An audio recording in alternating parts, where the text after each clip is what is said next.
Hi, my name is John Cooley. I'm a retired science teacher from Peekskill Middle School. Uh, I've been retired for 2 years, but for the 20 years previous to my retirement, besides teaching science, I was also the co-advisor for the Peekskill Middle School Environmental Club. Over those years, that club developed an environmental topic which they presented at the Wheelabrator Environmental Symposium on an annual basis. Over those years, I had two different groups that selected as their project water quality here in Peekskill. One was a brook up in Depew Park, and the other was McGregor Brook. Both groups went through the entire water quality monitoring stream temperature, looking at dissolved oxygen, phosphates, uh, nitrates, all the different things that go into monitoring a stream. They also did stream entomology, which they had the most fun with, uh, catching critters and analyzing them for seeing how they were indicators of water quality for a stream. So the kids really got into it, and it was really valuable to them. So you think that teaching stream monitoring to the youth could help strengthen the community, teach them some valuable lessons? I definitely think it does. It can and does, because the group that I had, particularly the one that did the McGregor Brook project, not only did testing, but they also did a stream cleanup, which really was powerful for them because they pulled all different kinds of things out of that stream, from grocery shopping carts to an old motorcycle to tires, all different things. And once they did that, they became real, took ownership of that, and they returned after a while, and there was more litter there, and that really upset them. So by having them do the water quality testing, they really took ownership of the stream, which is, I think, a key thing in keeping our water quality as high as it possibly can. As someone who's taught stream monitoring before, is there any advice you would give to an organization attempting to educate people on a subject, or any challenges you think are present? I think the biggest challenge is to keep it going.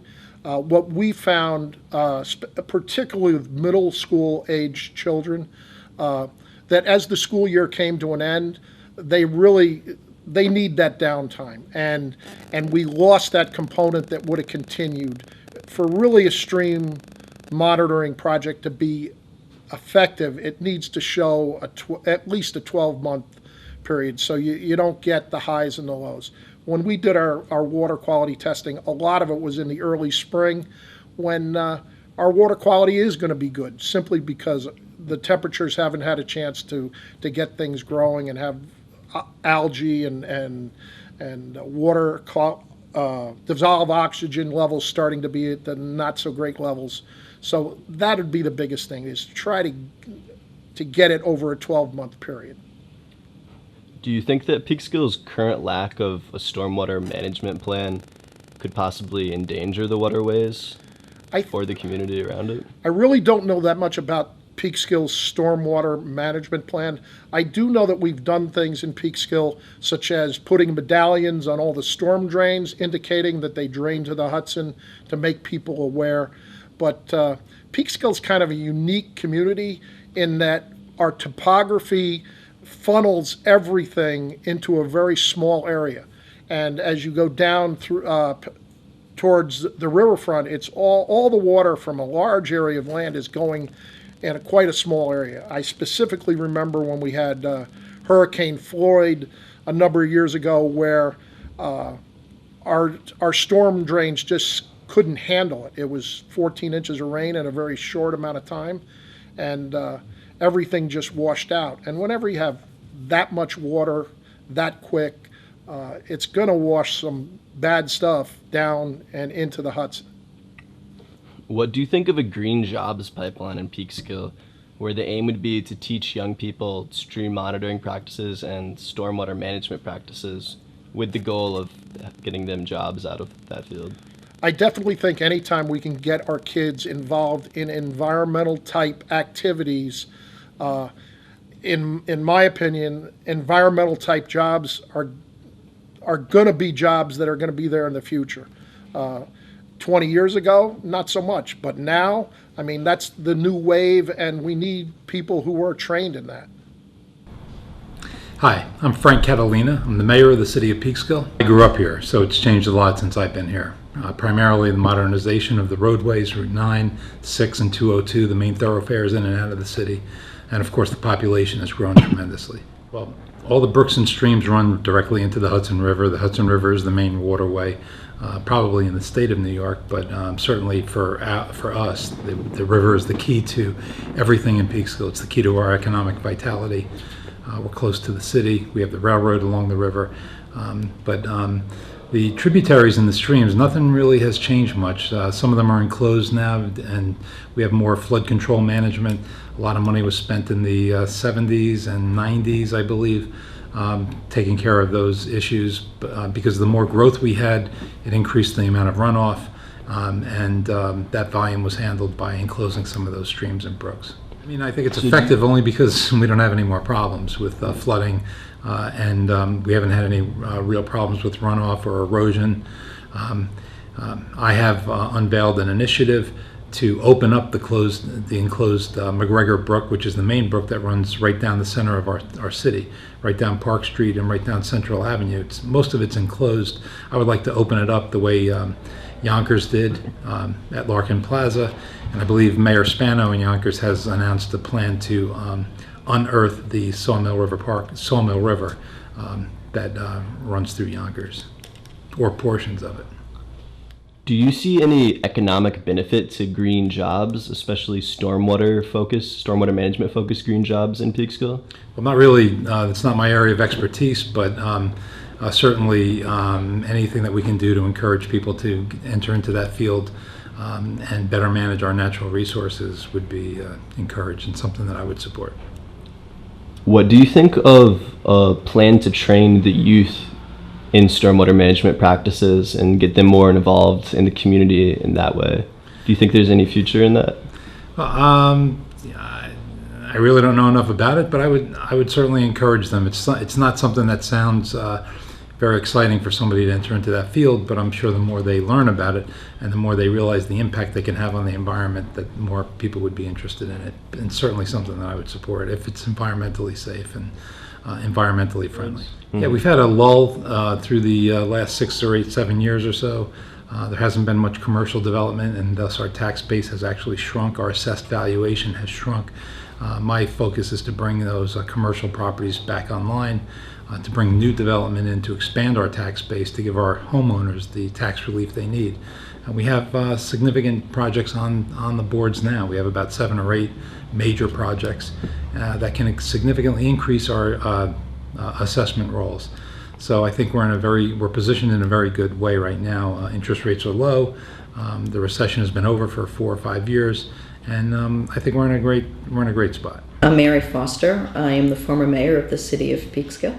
I moved to Peekskill in 1978, and so that is, I don't know if my math is correct, something like 38 years ago. And the city has gone through a significant transformation in the 38 years. We'd gone from a city that was surrounded in its periphery by a lot of open land and religious institutions, which required a lot of open lands and fields, to a community that is now filled with housing, condominiums, single-family homes on a lot of that property. When I had moved to Peekskill, you had already had certain commercial development that had already happened that had a significant impact on the city's water infrastructure. There was many longtime Peekskill residents would remember Penelope Pond and where McGregor Brook started, and would recognize the impact that building the Beach Shopping Center had in silting in both McGregor Brook and the pond. But McGregor Brook still exists. It runs underground most of the way. But similar to what the city of Yonkers has learned, is there are some interesting parts of your brook that are worth daylighting. And so there's a part of McGregor Brook that is still very open as you get close to the Hudson River.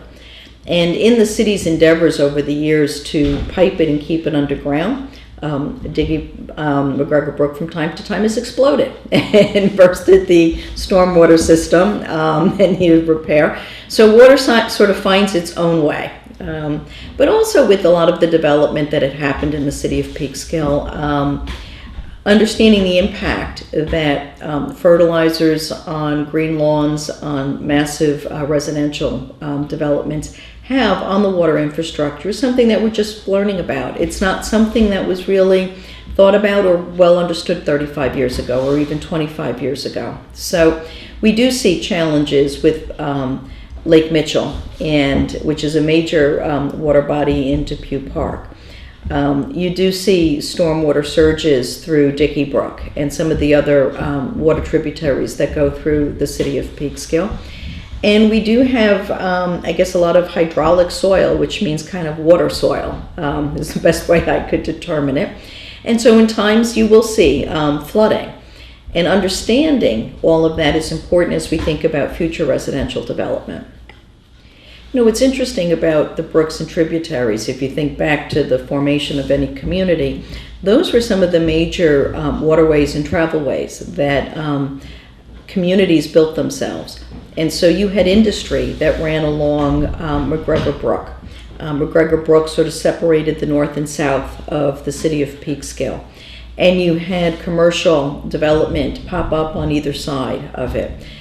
Dickey Brook was a natural waterway that fed, and keep in mind that the Hudson River is still saltwater as it comes by Peekskill, so you would have fishing beds and oyster beds and clam beds. I mean, people still go clamming and oystering. I think it's oystering people do. Shellfish are there. Some type of shellfish is there that people still gather. But when you had very healthy tributaries, you had very healthy parts of Lentz Cove and Travis Cove and points off of the Ansville Creek, and even Sprout Brook Lake as it comes into Ansville Creek, which were very important for the fish beds. Over time, as those tributaries are less healthy, whether it's due to commercial development or residential development, if you don't pay attention to those tributaries, it does impact the health of the river just as much as PCBs dumped into the river upstate have on the river. So our water systems are in fact connected. And as the Hudson River has become healthier over time, taking care of the tributaries that feed into the river is equally important. Because as we think about bringing back fishing, it's all types of fishing. And so it also is healthy for the community to the extent that generations understand the importance of the tributaries. You don't litter them. You don't throw garbage in the brooks or the streams as they come along. You understand their importance not only to the health as they run into the Hudson River, but also as they support life through Blue Mountain Reservation and through our other major parks. And so keeping that in mind and educating generations about the importance of water, which we sort of take for granted in this kind of 21st century, that water is the lifeblood of communities. And if you're out in California, you'll understand the importance of water these days. But keeping those water streams healthy and understanding their importance and how they flow, and not disturbing them with expanded infrastructure. And those are and that's one of the major issues, as you will find in a lot of the debates over the Algonquin pipeline expansion. It's where that expansion will go and how much it will disturb the water tributaries that run through the communities as well as the parkland. You know, it's not an argument about expanding a pipeline under a highway. It is an argument about expanding a pipeline that runs through natural habitats. And isn't there a better way? It may be a more costly way, so it may be a way that a utility doesn't want to do it. But isn't there a better way long-term for expanding without compromising our environment every time we do it? Thank you. Do you see any potential for economic benefit, increased job opportunities with green jobs in Peekskill, particularly with stormwater management potentially? Well, you know, so as you think about the connection for why it's important to keep a community healthy and its waterways healthy, Also, by educating young people, you really hope to inspire a real interest in environmental sciences. And it's not just about environmental policy, it is about the science, the technology, the understanding of the kinds of tools and processes that keep your environment healthy. And at the college level, these fields are really exploding. As everybody understands more and more the importance of what's happening to the earth and the role that human interaction with the earth has, and how we can be gentler in our interaction with the earth and more thoughtful and respectful, the fields of science start to explode. And so as you explode knowledge, you do have the opportunity as more jobs get created. So simple things that, I would think of that maybe, resonate with someone of my age. We've seen the transformation in lighting to LED lighting. And so you have companies that now manufacture LED lights. LED lighting manufacturing would be lovely to have in the city of Peekskill. There's discussion about how, building the kinds of components you need for solar. When you think about stormwater management, it's, what are the new technologies? How do you better protect the environment? And so as you look at that, it's not everything has to be asphalt.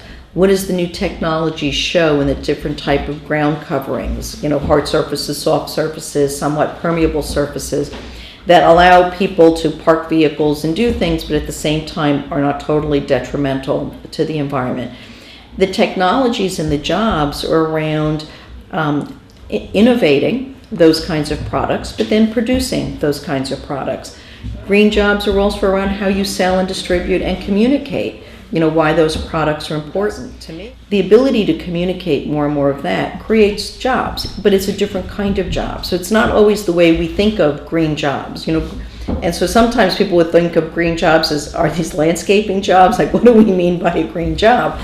And I think the definition has broadened significantly. If you think about how we want to change the way we impact human interaction with the earth, what are the new kinds of fields of study, the new kinds of products, the new types of processes, and also the policies that we need to put in place. So the green economy is really very expansive. And as you educate middle school students, high school students with what the broad array of opportunities are, I think there is enough that it can capture the interest of any young person, no matter what they think their skills and talents are. And so even thinking about manufacturing processes, even thinking about how businesses can change the way they operate so that they impact the air and the environment and energy usage differently, is another opportunity for, quote, green jobs. So if you're somebody who is, is a steam fitter, or, you think of your skill is in, heating and air conditioning and building systems. Even new types of building systems and new tech is a form of, is a green job. So the green job economy is really very expansive, and one could start educating students at a very young age about the impacts they have with the earth around them. And I think that just helps encourage their thinking about how their skill sets would fit in with a new economy. We may call it green, we may call it creative, but I sort of call it the next generation of how we do business a lot better and much more respectfully of the earth. When we go back to the original question about waterways and maintaining them and the types of jobs that those could produce, as well as policy recommendations, McGregor Brook is a major waterway that runs through the city. Understanding how it can drive the economy in terms of how it's used. Right now it's half buried, it's half open, it runs behind businesses, but it isn't used in a way that attracts people to it. And so using McGregor Brook in where it's already open, and there may be selected other areas where you might want to open McGregor Brook, where it might both increase economic activity as well as increase kind of the gathering spots through the downtown is important. In terms of looking at kind of Dickey Brook and some of the other waterways, Ansville Creek, Sprout Brook Creek, the kind of Ansville Basin, as it comes into the Hudson River. There are some policy issues around that. I mean, there is still septic systems that impact that. There is a septic system up at Camp Smith that still needs to connect to a sewer system. That waterway does still get impacted negatively, and it's very important. And, you know, part of looking at the quality of water and green jobs is also thinking about whether there are new ages, new technology, and being used in sewer treatment plants. It would be nice to find a way to treat sewage where you don't have to smell the treatment process as it's going on. It does impact the economy. In thinking through development, and I know the City of Peekskill has a lot of, you know, strong regulations in place right now about stormwater runoff and what needs to be done with driveways and any new construction and reducing the amount of runoff. I do think there's still some things that need to be looked at as we understand better the impact of fertilizers and massive lawns around condominium complexes, and where that fertilizer runoff is impacting the quality of the water. So there are some policy issues that in the long term still need to be studied and understood how we can better protect the health of the waterways. But I do think that there can be some interesting opportunities to further explore how you would use the wetlands around Lentz Cove and the outlets of Dickey Brook in a positive way that draws tourism back to the city. Some of those were Native American lands, and so even creating, you know, tributes to the Native American population around those waterways, preserving them, but having them not be abandoned areas, but rather areas embraced by the community, so that the health of those, wetlands are understood and respected, but kind of embraced in how we look at tourism and the use of our coves and rivers for boating and fishing and other kinds of activities. So there's lots of ways that the waterways, the health of them, can increase tourism, can be used as an economic generator for some gentle development around them, and perhaps some daylighting in one or two places of McGregor Brook that continue to draw people to it. My name is Jeannette Phillips, and I'm the Executive Vice President of Hudson River Healthcare, an organization that this week is celebrating its 40th anniversary, and so we're very pleased to have been in the community for 40 years, bringing primary health care to all of our families and community members. Well, Peekskill has changed in many ways. In fact, from my early beginnings, I lived in Harlem with my parents, but my great-grandfather and great-aunt lived here in Peekskill.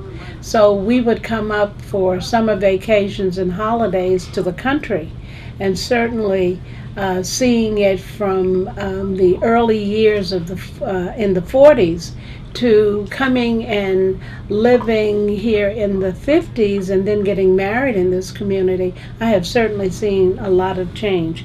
Peekskill went from the signs that we would see on Washington Street that said Peekskill is a friendly town to now being a city. And with that happening, certainly a lot of change has come to Peekskill, including the development of a business district in the community to be able to help retailers reinvest back into the community so that we may have a vibrant community. Thank you. Could you talk some about the different tributaries and waterways of Peekskill and what role they could play within the city potentially and any significance they might have? Well, it has certainly been talked about for the many years of McGregor Brook. And it certainly is a tributary that flows in the city down into the Hudson River in and of itself. But as it meandered about through many of the streetways, Park Street, Central Avenue, and various other ways that a riverbed would travel, it has certainly been significant to the history of Peekskill. The other small body of water, Pinlow Park. It's another, I guess it may be an offshoot of McGregory Brook that certainly is noteworthy in the city of Peekskill. So we are replete with history in terms of what the brooks have meant to Peekskill, even going back as far as the Underground Railroad. And when we talk about the movement during that time for slaves to come through and then being able to get down to the Hudson River where they would board other boats. So our tributaries do carry a great deal of history. Do you think there's any economic potential for green jobs within Peekskill, specifically stormwater management jobs tied to those waterways?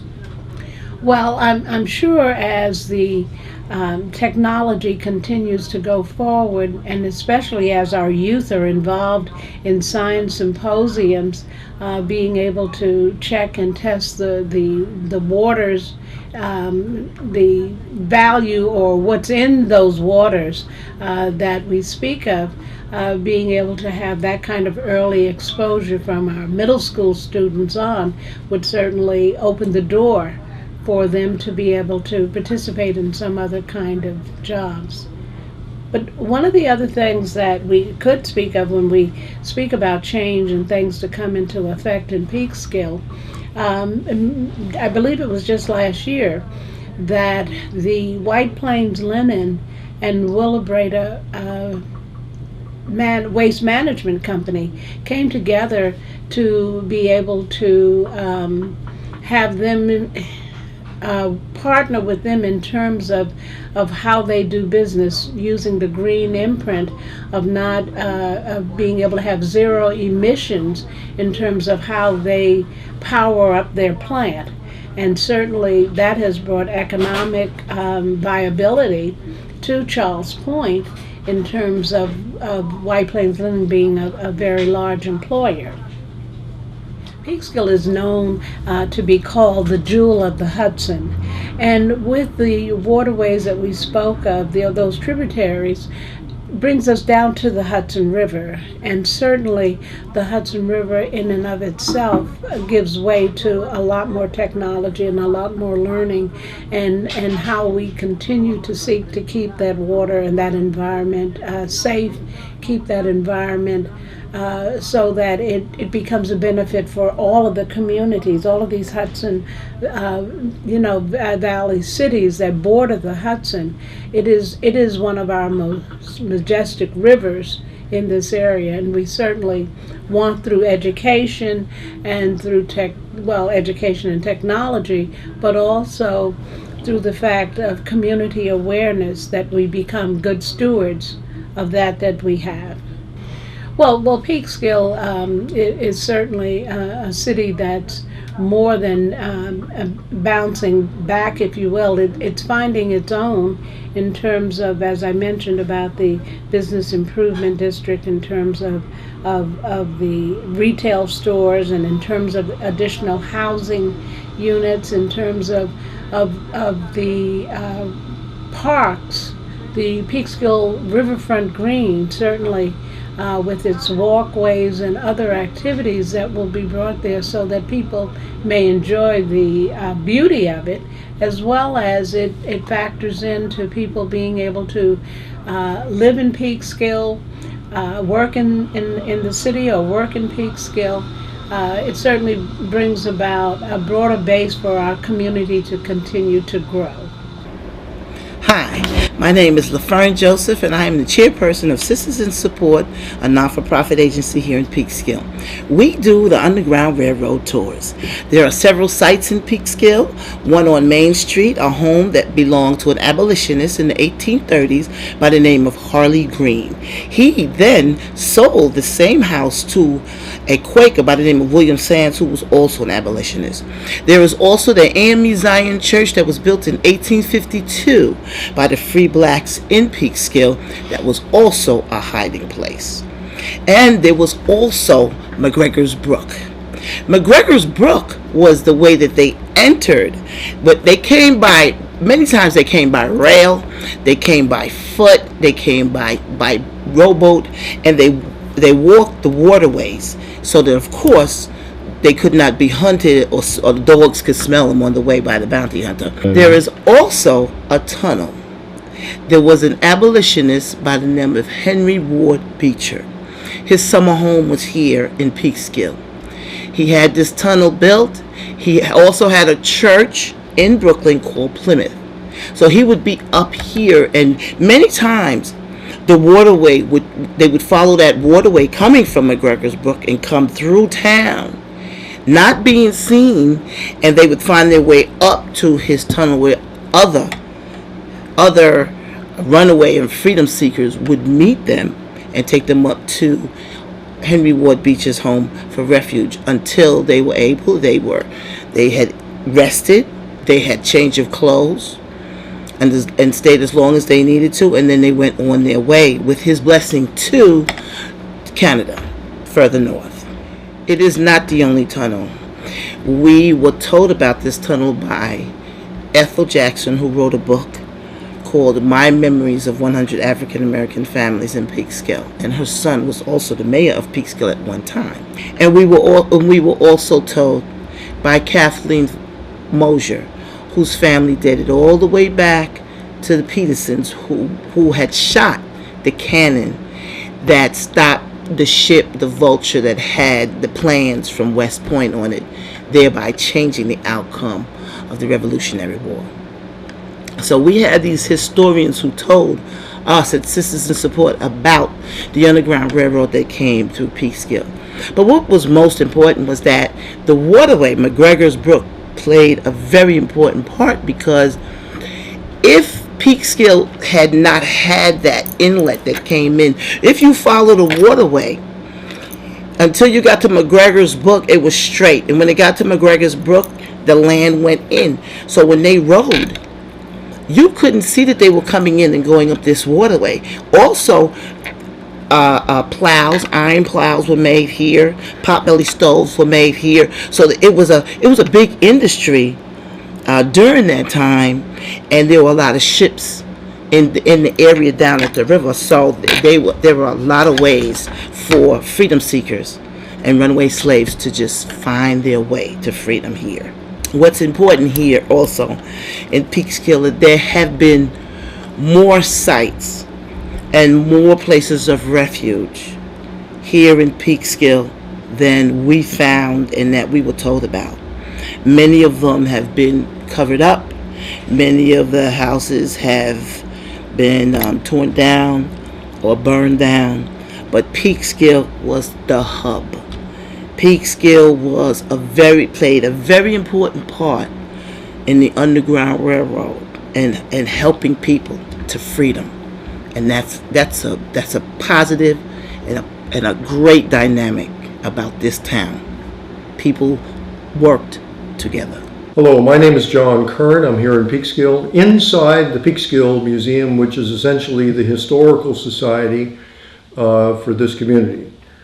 And I was asked to talk about Peekskill's involvement with the national system known as the Underground Railroad, which was basically a civilian movement to cooperate to rescue people that were captive as slaves in the South, and basically escort them into states and territories and countries where they'd be free.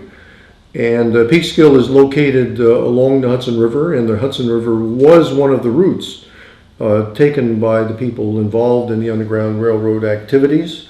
And people took some inland routes through Westchester County, and we've had the railroad here since 1849, so that'd be the 1850s. And there was extensive steamboat traffic on the river as well, mostly between New York City and Albany. So all of these routes were available. The so-called railroad was really a cooperative humanitarian conspiracy, mostly led by religious people. It started with the Society of Friends, otherwise known as the Quakers, and free, so-called free black people or residents in this area also were participants and leaders in that activity as well. And what we have found about the Peekskill part of this whole activity of Underground Railroad is that not that great numbers of people were involved, but the people who were involved were significant. For example, the famous minister from Brooklyn, Henry Ward Beecher, was a frequent visitor to the Peekskill area, and he later settled here. And he built a large estate on East Main Street. And Henry Ward Beecher was an extreme anti-slavery advocate. And also, we were able to find the actual photographs of a free black man called Holy Green. And this is a picture of him right here. And he ran a business in downtown Peekskill. And here's a photograph of Holy Green by the Sherwood photographer, Peekskill, New York. And so this really identifies by the individual and the date and the location. This is his wife, Harriet. Harriet Green was originally a member of the Oneida tribe from upstate New York, and they were married. And they bought land here together in the 1840s and 50s as Holy and Harriet Green. And I traveled all the way to the county records in White Plains, and I checked those deeds, and they owned several properties. So they were in the real estate business, as well as Holy was an established barber here, and he was listed in the newspaper occasionally for help after the war for helping people vote, and he was considered an upstanding citizen. So this is some of the evidence about that. Several different locations that we know that were used. For example, there was one house, one property on East Main Street that was owned by the Green family, and they bought the property from Quakers. So, and this dates back to the 1840s, and that's one. Also, the American Methodist Episcopal Zion Church, or AME Zion Church, we had one here in Peekskill, organized by free blacks in Philadelphia in the 1850s, and ours was established in 1852. And that's what the purpose of that church was, to help liberate people from slavery and to help them on their way, with their lives, basically. And so these are documented things. And so that's Peekskill's contribution to that effort for the most part. Could you talk a little about the waterways in Peekskill, the brooks and streams, and what the role they may have played historically? Okay, Peekskill, first of all, began by incorporating within its name activities that occurred on the river nearby. For example, Jan Peek, or Jan Peek in the old days, came out of New Amsterdam, and he was originally from Holland. And he was the first European, so far as we know, to have any dealings with the local tribes here, and they were known as the Kitchewonk. And the Kitchewonk pretty much claimed or lived in the territory from where Anthony's Nose is located, where the Bear Mountain Bridge is now, down to the Croton River, where the village of Croton Harmon is now. And because Jan Peek did visit here, when the English took over the area from the Dutch, they began calling it John Peek's Creek. And but for some reason the Dutch name persisted, and it became known as Peek's Creek or Peek's Stream, and that's the Dutch word for creek or stream, and that's kill, K-I-L or K-I-L-L, and that's where the word Peekskill comes from. That kill in this case is now known as Ansville Creek, because the Cortland family that owned most of this land right around Peekskill had several descendants, and Anna Van Cortland was a wife of one of these family members, and so in the early 1800s, the original Peek's Creek was renamed as Ansville Creek, and Ansville is located just a little bit north of here. And so that's one of the important waterways. And that's where Jan Peak was, and that's where the Cortlands were. And that's in the 1800s where several factories were located, including the beginning of the Binney and Smith Company that later made Crayola products. So you might say that the Crayola making company also began in Peekskill, and that they located on one of the little streams up that way.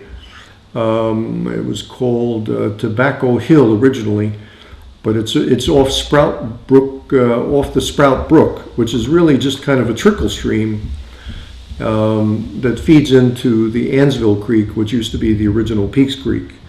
We also have Peekskill Bay, because as the river proceeds north and south here, the bay is sort of an inlet, and it's not very deep. I think the depth of the water in most of the bay isn't more than 8 feet, and most of it is, according to soundings, 4 to 5 feet. And so in the old days, when the steamboat traffic got busy, they actually dredged the channel from the main channel of the river into the bay and then along the shoreline. That's so that the steamboats could come in, and just follow those channels and know which way to go without getting stuck in the mud. And so that's another important waterway business. And also, there's another brook that used to cut right through the center of the community, and that was known as McGregory Brook. Hugh McGregor was a Scotsman, and he had a father who did some service for the English royalty, and he was given a land grant, and part of that grant was the stream that still exists. It carries the runoff from little hills here in the east of the community, and they funnel down into this little valley, and they all go into the stream, McGregory Brook, and it sort of meanders. It has a couple of turns going down right below the Beach Shopping Center. Then it follows down along Park Street, and then it zags and zigs a little bit. It actually cuts right across Division Street, and then there's still an open area now, right below the police department. And that goes from there. Then it goes under Central Avenue. Actually, a culvert was built right over during the industrial days, and several mills were run for water power on that creek as well. So that also had something to do with the early industry here. And then it flows right now. It still flows into the river, into the Peekskill Bay. And we still carry the name of McGregory because that was the original, at least the European claim to that land, and that was Hugh McGregor. Now, Peekskill is historically notable for several other events and people that no other community can say that they have. For example, to go back 200 years, Peekskill was the base camp, headquarters, and command post for the Continental Army beginning in 1776. This was the first such location where the Army was based before West Point was established in 1778. And all this happened after the Battle of White Plains, and the whole Army came through here, and then the Commander-in-Chief was here for a couple of days, and in consultation with the Continental Congress from the Burtzel House, then on Main Street, Peekskill was established as a fortified area and a troop camp, so that when soldiers were needed, say up north near Albany, or if they were needed into New Jersey, or if they needed to defend or keep the British from coming up this far from New York City, soldiers were sent down the White Plains. So that's one thing. Another thing that Peekskill was notable for were, of course, many of the factories. I mentioned the Crayola making company, the Binney and Smith Company. Also, this was the largest factory for the Fleischmann Company. And they manufactured yeast that is still sold in some of the stores and some of the byproducts from the Fleischmann Company.